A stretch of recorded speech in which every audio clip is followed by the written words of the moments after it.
जी हाँ, GTV में मुजाहिद बेलवी आपको खुशामदीद करता है। बड़ा हंगामा खेस आज का दिन रहा और एक बहुत बड़ा फ़ैसला ये होना है सुप्रीम कोर्ट की प्रोसीडिंग में कि इलेक्शन 14 मई को होंगे, जिसका हुक्म सुप्रीम कोर्ट ने दिया कि 90 दिन में हों, या पार्लियामेंट फ़ैसला करेगी कि ये 8 अक्टूबर को होंगे। आज भी बड़ा दिलचस्प बल्कि सनसनीखेज किस्म का मैं कहूँगा मुकालमा चीफ जस्टिस और अटॉर्नी जनरल के दरमियान हुआ। चीफ जस्टिस साहब ने बड़ी दर्दमंदी से कहा कि मौला हमें हिम्मत दे कि सही फ़ैसला करें। उनका कहना था कि इलेक्शन कमीशन ने पहले कहा कि वसाइल देंगे, इलेक्शन करा लेंगे, अब कहते हैं मुल्क में अनारकी है जिसके सबब नहीं करा सकते। चीफ जस्टिस साहब का कहना है कि इलेक्शन कमीशन पूरा मुकदमा दोबारा खोलना चाहता है। उनका ये भी कहना था कि क्या वज़ारत दिफा एक साथ इलेक्शन कराने की इस्तदा कर सकती है।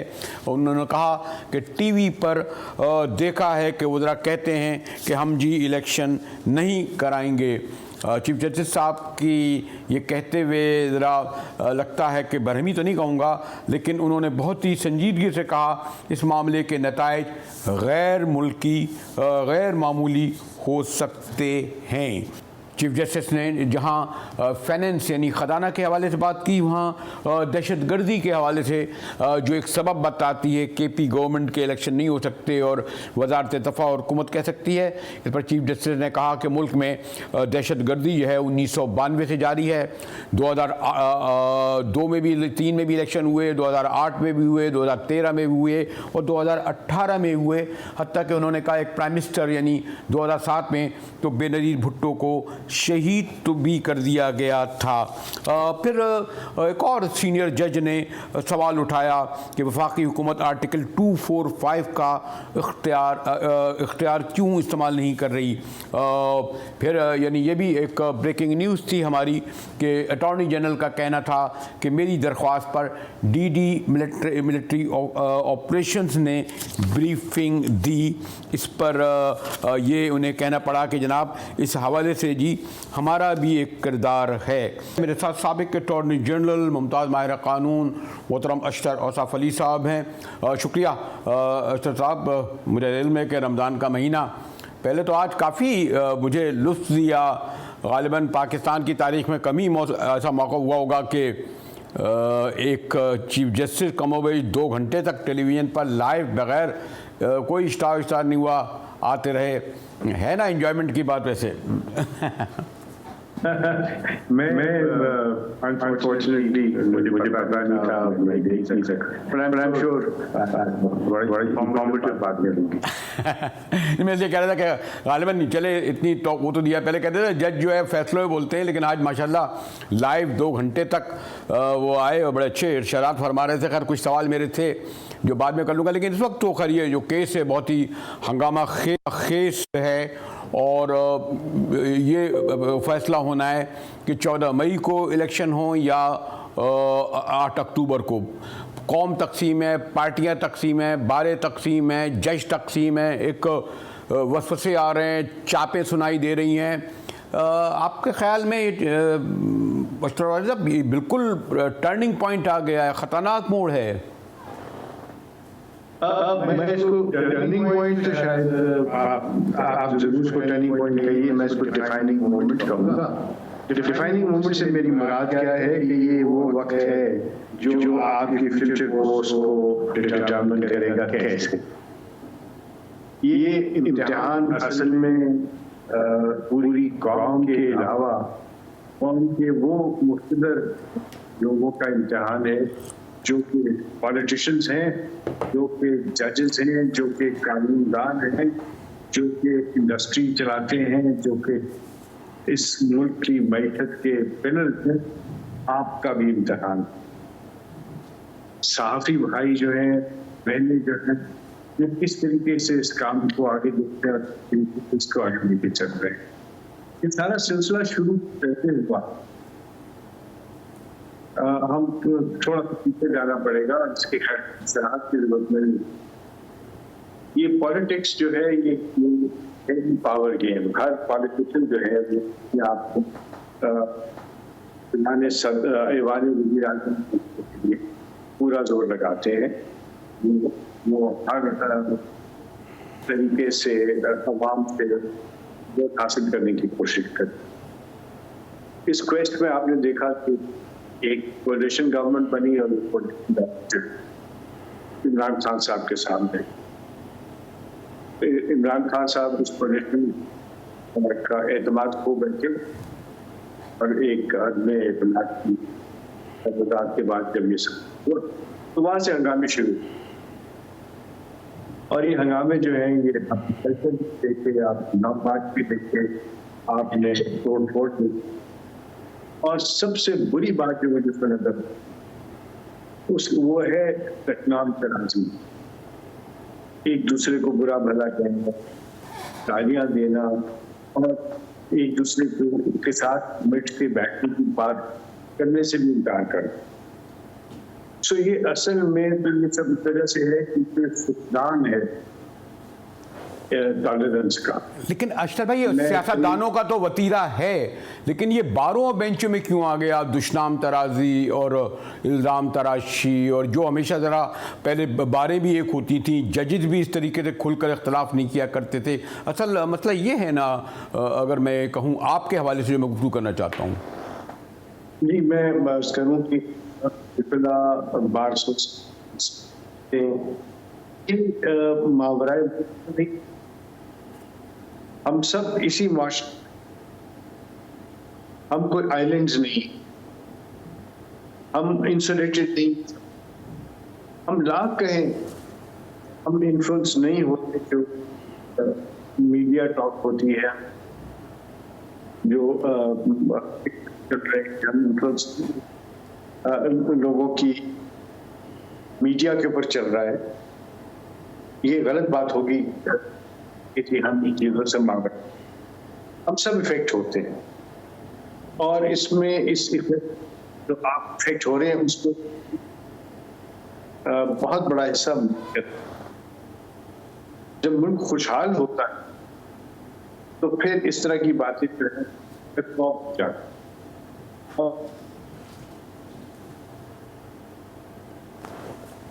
अच्छा भाई, आवाज की प्रॉब्लम हो रही है। जी जी, अब आवाज आ रही है आप? जी जी, तो ये हमारी जो अच्छी बिगाड़ चल रहा है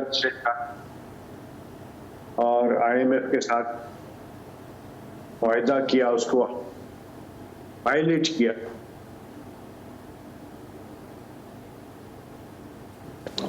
तो ये सारी चीज, ये सारे हमें इस नहज पे लेना नहीं। लेकिन अशरफ भाई, इस वक्त मसला इलेक्शन का है ना, कि अशरफ भाई इस वक्त माजरत के साथ इस वक्त मसला ये है कि इलेक्शन के बारे में मई को हो या अक्टूबर में 5 रुकनी बेंच हो या 2 रुकनी बेंच हो, फुल कोर्ट हो या फुल बेंच हो या लार्जर बेंच हो, मसला ये कि इलेक्शन से गुरेज हुकूमत और उसके इत्तेहादी कर रहे हैं, और सुप्रीम कोर्ट जोर दे रही है कि आइए इसका फैसला हम करेंगे, वो कहते हैं पार्लियामेंट करेगी। इस वक्त सवाल ये है, तो एक परसेप्शन ये आ रहा है कि पॉलिटिकल पार्टी हुकूमत में बैठे रहना चाहती है, इलेक्शन नहीं कराना चाहती, जो मैंडेटरी है 90 दिन में उनका कराने का, इसलिए सब ये झगड़ा और कजिया हुआ ना अशरफ साहब।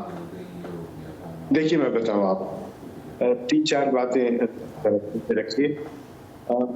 आप बिल्कुल ठीक कह रहे हैं, क्रिश्चियंस को इतनी ज़्यादा तकसीम है, से बात करने को तैयार, पार्लियामेंट से बाहर निकल गए, असेंबलियों को तहवील, अनफॉर्चुनेटली डिवाइड नजर आ रही है। अनफॉर्चुनेटली बहुत सारी इतनी पोलराइजेशन कि कोई भी जो है,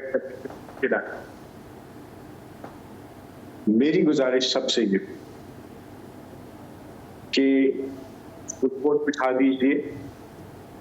मेरी गुजारिश होगी कि पार्लियामेंटेरियन जो है बैठे और ये तय करें कि हम दूसरे को नहीं के जो कहेंगे, हम इलेक्शन की तरफ जाने, इलेक्शन का कोड ऑफ कंडक्ट आप तय कीजिए कि इस तारीख को हमें 8 कोर्ट के पास की जाएगी, कोई आपको कार्य नहीं करे।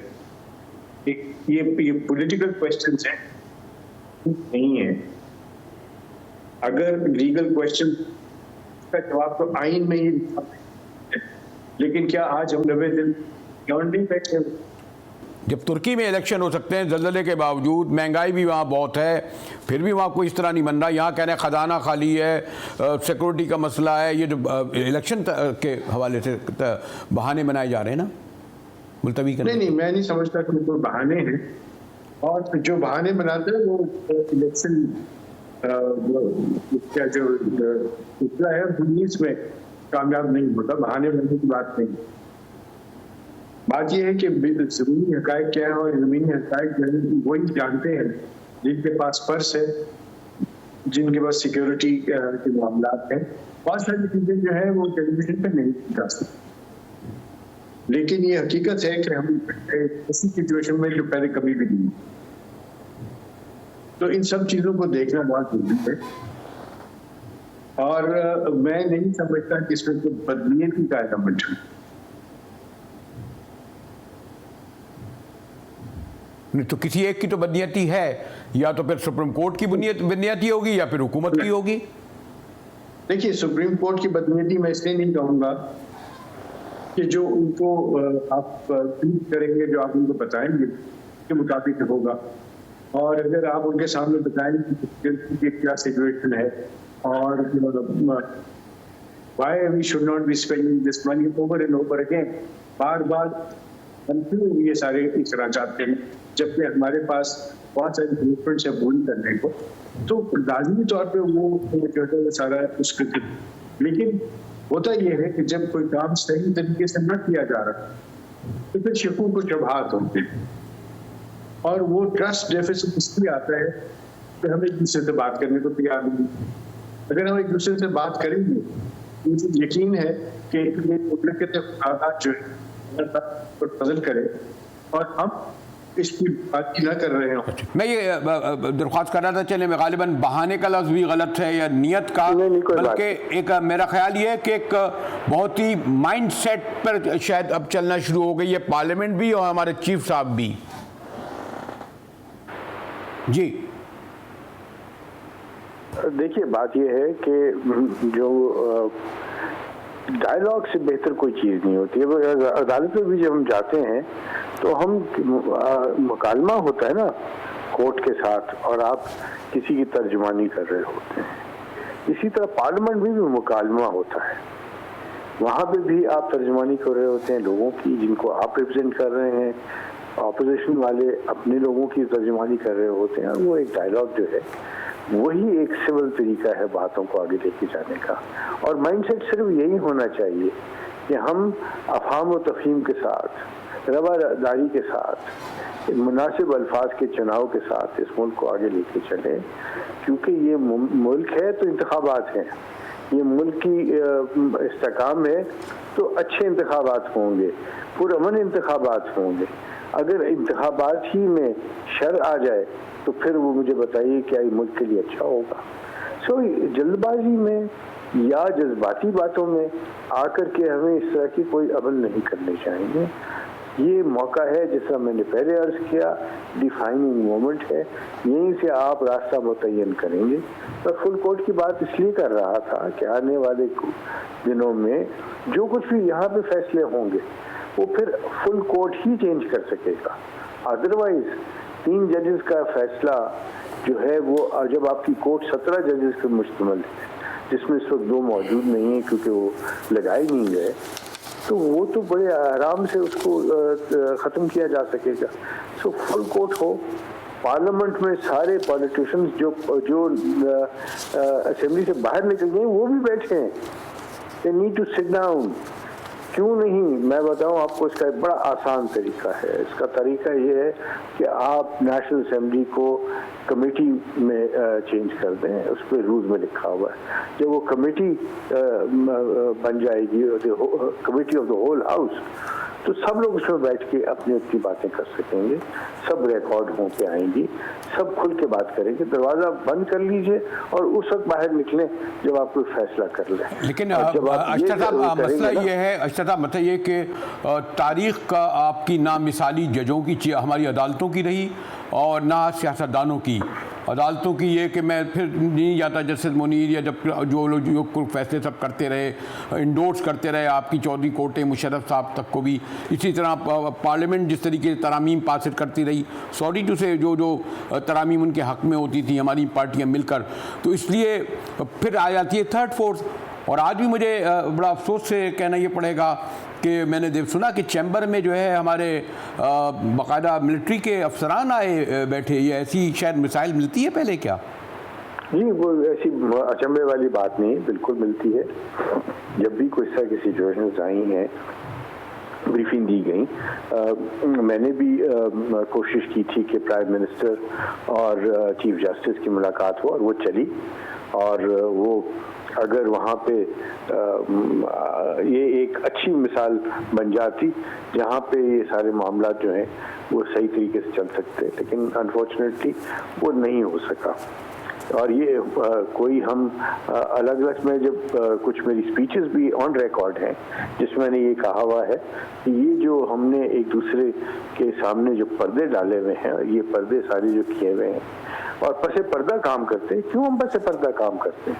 वो मीटिंग भी जो मैंने करवाई थी वो एक ओपन गेज करवाई थी, और मेरी ख्वाहिश ये थी कि ये सिलसिले जो हैं कि हम आइलैंड्स बना लेते हैं, हम अपनी 1.5 इंच की मस्जिद बना लेते हैं। नहीं, ये वक्त है जब हम मुल्क और कौम के लिए यकसा होकर, यकजू होकर, यक जुबान होकर ये सारे काम करें। ये बहुत नाजुक मौके हैं। तो ऐसा तो नहीं लगेगा अख्तर भाई नवंबर कुछ कमोबेश नवंबर 97 वाली सूरत हाल है, डिवाइड खासतौर पर जो बेंचों में हो गई है। सीनियर मोस्ट अजमल मियाँ भी शायद कुछ यही कर रहे थे जो कादी फायद ईसा कर रहे हैं, सज्जाद अली शाह जो कर रहे थे वही गालिबन हमारे जस्टिस बंदियाल साहब कर रहे हैं। काफ़ी यानी जो एक सख्त मौक़िफ़ होता है, और सियासी पार्टियाँ भी उस तरफ जा रही हैं जिस तरह वो करती थी। अब खुदा न करे अब तक हमले का तो नौबत नहीं आई, लेकिन कुछ इसी तरह लग रहा है अख्तर भाई। जी, अनफॉर्चुनेटली माहौल कुछ वैसा ही बन गया हुआ है, लेकिन आप भी दुआ करें, मैं भी करता हूँ, और अपनी कोशिश भी हम करें जहाँ जहाँ पे हम कोई आवाज़ अपनी पहुँचा सकते हैं पहुँचाएं, कि इसका अंजाम वैसा ना हो जैसे 97 में हुआ। देखिए, हमारा मुल्क इन चीज़ों के मुतहम्मिल नहीं हो सकता।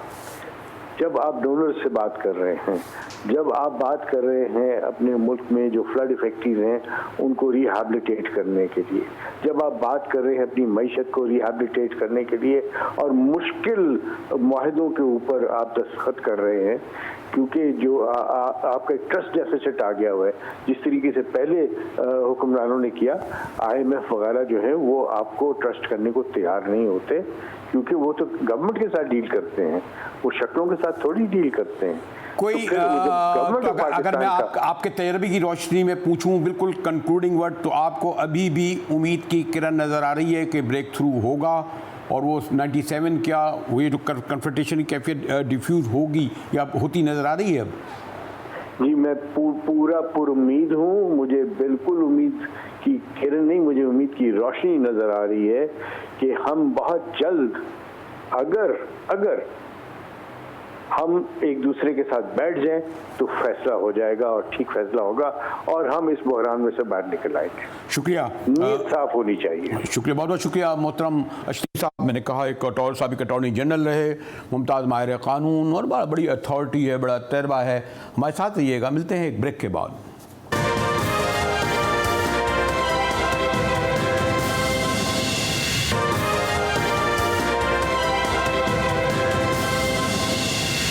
GTV में एक बार फिर मुजाहिद वली आपको खुशामदीद कहता है, और गालिबन एक सहाफ़त के तालिब इल्म की हैसियत से मेरे लिए शायद पहली बार ये देखने में आया कि कमोवेश 2 घंटे तक स्क्रीनों पर हमारे सीनियर चीफ जस्टिस बड़े मुदब्बराना अंदाज में एक तकरीब थी जिसमें जवाब दे रहे थे और कादी साहब ने जो तारीख़ 50 साल बयान की उसमें बहरहाल उन्होंने फ़ौजी डिक्टेटरों के आने जाने का जिक्र किया, लेकिन बहरहाल इंटरेस्टिंग बात है कि सिविलियन हुक्मरानों ने जो आइन शिकनी की उस पर हरफ कहने से गुरेज किया।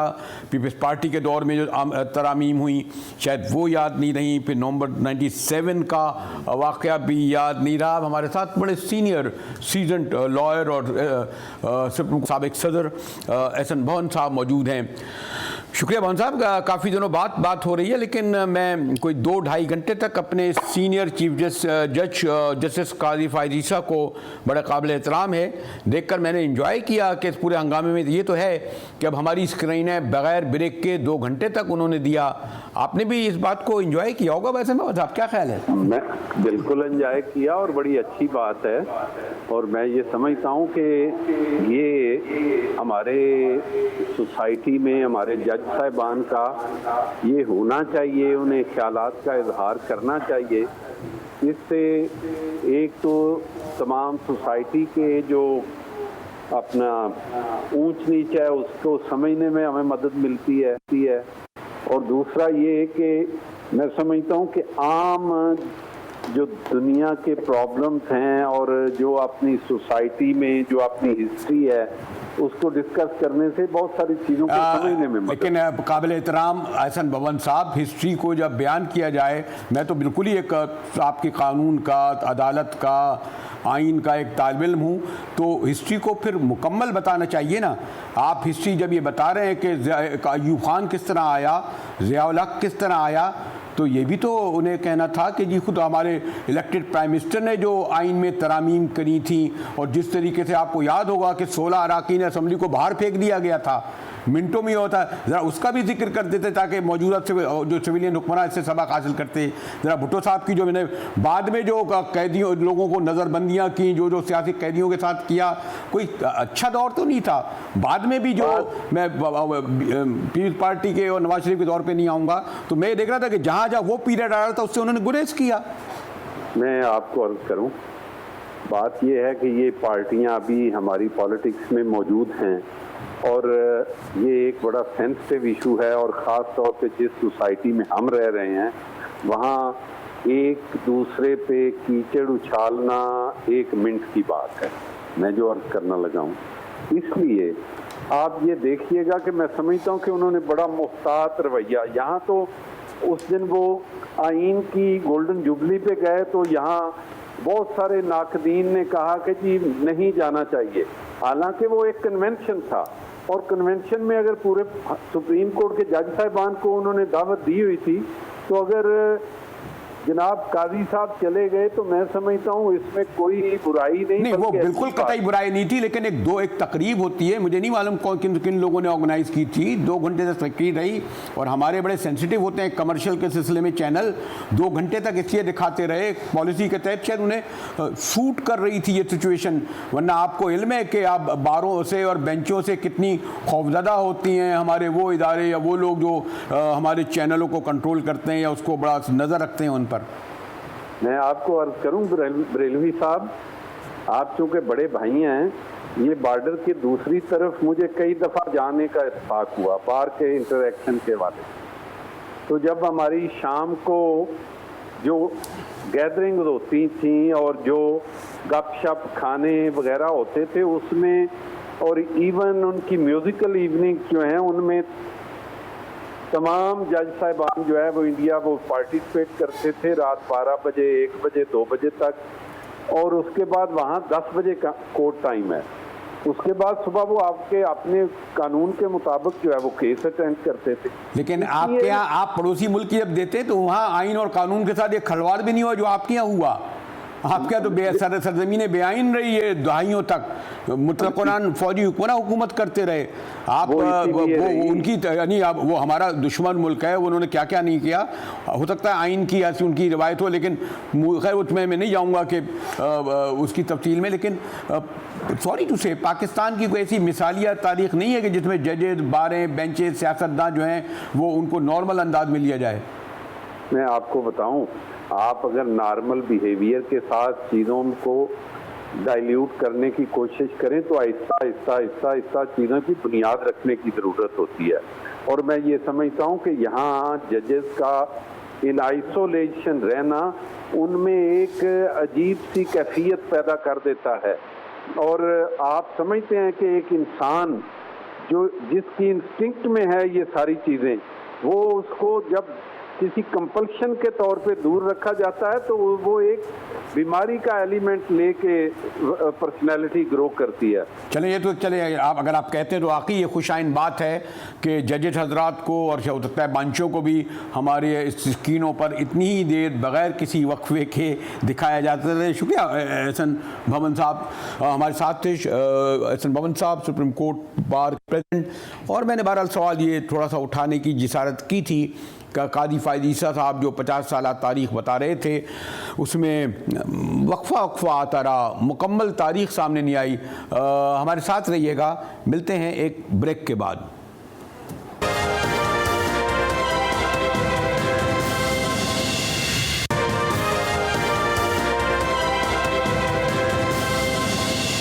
GTV में एक बार फिर मुजाहिद वली आपको खुशामदीद कहता है। और सबसे बड़ा सवाल ये है इस वक्त के इलेक्शन का तयन कौन करेगा, पार्लियामेंट या सुप्रीम कोर्ट। बड़े सीनियर सीजनड इस इशू पर हमारे साथ इलेक्शन कमीशन पर गहरी नज़र रखते हैं, सेक्रेटरी रहे हैं कंवर दिलशाद साहब मौजूद हैं। शुक्रिया, बढ़िया तवील अरसे से हमारी इनकी नियाज़बंदी है, इसलिए तकल्लुफ़ से भी काम ले लेता हूँ, लेकिन मैं बराह रास्त इस सवाल पर आ जाता हूँ। आपका भी मेरे कहा एक तवील तजर्बा रहा, क्या एक तो ये नौबत आई कि इस वक्त ऐसा लगता है कि पिंग पोंग हो रही है जिसमें इलेक्शन कमीशन कभी इधर कभी उधर पार्लियामेंट का फैसला माने या चीफ जस्टिस अदालत का फैसला माने, ऐसी सूरत पहले आई कंवर साहब?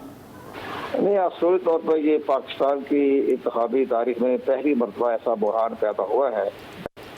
अदलिया और सुप्रीम कोर्ट के साथ सुप्रीम कोर्ट भी और उसके बाद हमारी कौमी पार्लियामेंट और इलेक्शन इन पाकिस्तान इस्टेब्लिशमेंट और वज़ीर आज़म, ये सारे जो हैं एक मुख्तलिफ तरीके से जो है एक दूसरे के बारे में वो राय दे रहे हैं।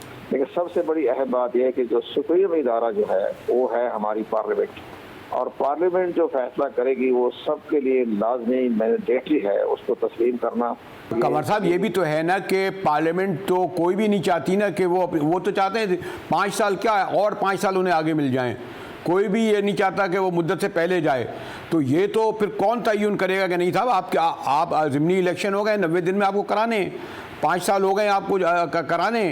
तो ये जो अगर आपने पार्लियामेंट पे छोड़ दिया इलेक्शन कमीशन को भी और सुप्रीम कोर्ट को भी, और पार्लियामेंट क्या, तो आपको इल्म नहीं कि मियाँ साहब ने 2/3 अक्सरियत से किस शफ़ाकाना तरीके से 13वीं 14वीं तरमीम की थी। 15वीं तरमीम में तो अमीरुल मोमिनीन बन रहे थे वो। तो आप कहते हैं पार्लियामेंट फैसला करेगा, तो पार्लियामेंट की तरामीम तो पास की देखिए, भुट्टो साहब ने किस तरह तरामीम की थी, उठा के बाहर फेंक दिया था अपोजिशन को और फिर तरमीम की थी। तो क्या छोड़ दें इसे इन सियासी जमातों को के रहमो करम पर पार्लियामेंट को? सबसे बड़ी अभी तो वो 12 अगस्त को ही 5 साल मुकम्मल होंगे। वफाकी असम्बली और 2 सूबाई असम्बली पंजाब को छोड़ दें, आपका सिंध और सिंध और बलूचिस्तान, ये तो होगी 12 अगस्त और 15 अगस्त को, इनकी 5 साल मुकम्मल हो जाएंगे। अब सबसे बड़ा अहम मसला पैदा हो रहा है ये पंजाब और खैबर पख्तूनख्वा का। अब पंजाब और खैबर पख्तून के हवाले से जो इलेक्शन का डेट मुकर्रर की गई थी, तो इलेक्शन कमीशन पाकिस्तान ने तो अपनी तरफ से बाकायदा एक सदर साहब से मशवरा करने के बाद 30 अप्रैल कर दिया। लेकिन जिस वक्त हमारे जो कौमी इदारों के जो सबसे बड़ी अहम इदारे हैं इस्टेब्लिशमेंट, वो कह रहे हैं कि हम आपको 3,70,000 एहलकार देने के तो हम कासिर हैं, मजबूर हैं, हम नहीं दे सकते। नहीं ये तो अच्छा क्या सूरत हाल बात दहशतगर्दी तो 92 से चल रही है, फिर भी तमाम इलेक्शन होते रहे। उस वक्त तो पूरा सूबा दहशतगर्दी की लपेट में आया हुआ था। पंजाब में कौन से वो इतने बड़े दहशतगर्दी के वाक़यात हुए कि पूरी जो है क्या पूरे आपके हमारे निगरान वज़ीर आला चाहते हैं कि आइंदा 5 साल तक के लिए उनको कर दें?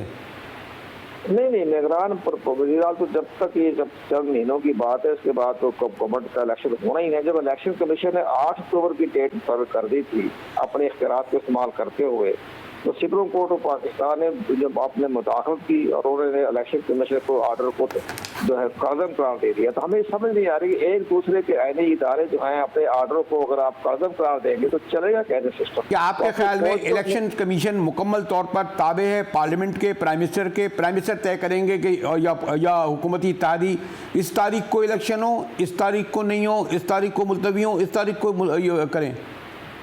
इलेक्शन कमीशन को आइन के आर्टिकल 218 के तहत उन्हें ये देखना पड़ता है कि इस वक्त ऐसे कोई साजगार हालात हैं जिसकी बना पर हम इंतखाबात शफाफ इंतखाबात करवा दें बगैर किसी खौफ व हरास में, तो वो भी आइन के आर्टिकल। लेकिन कंवर भाई आपके तो इल्म में हो गया, मुझे तो अभी बताया तमाम नशिस्तों पे तो लोगों ने कागजात दाखिल कर दिए, आज तो शायद फाइनल लिस्ट भी निकलने वाली है। पार्टी से बात हो रही है 242 नशिस्तों पे तो वो इलेक्शन लड़ रहे हैं, नून लीग ने भी दाखिल कराए नॉमिनेशन पेपर। नहीं फरमाया तकरीबन 8000 जो हैं उम्मीदवारों ने कागजात नामजदगी जमा कराए हुए हैं, उनकी लास्ट डेट भी आ गई। अब आप ये देखें जनाब, इतना वक्त नजदीक आ गया, फंड आपको रिलीज नहीं किया गया 21 अरब। अब जब जाएगा सिक्योरिटी प्रिंटिंग प्रेस में हमारा बैलेट पेपर छपने के लिए, तो फिर ये क्यों नहीं? सॉरी टू से इलेक्शन कमीशन का प्रोसेस तो अभी तक जारी है ना। कल आज आखिरी तारीख गालिबन है या कल आखिरी तारीख है? फंड नहीं मिलेगा तो बैलेट पेपर को 50% एडवांस मांगते हैं। सिक्योरिटी प्रिंटिंग प्रेस गवर्नमेंट का इदारा था और प्राइवेट कर दिया, तो वो कहेंगे हमें 50% हमें एडवांस जमा कराएं, पैसा इनके पास नहीं, तो बैलेट पेपर कहीं छपेगा फिर वो।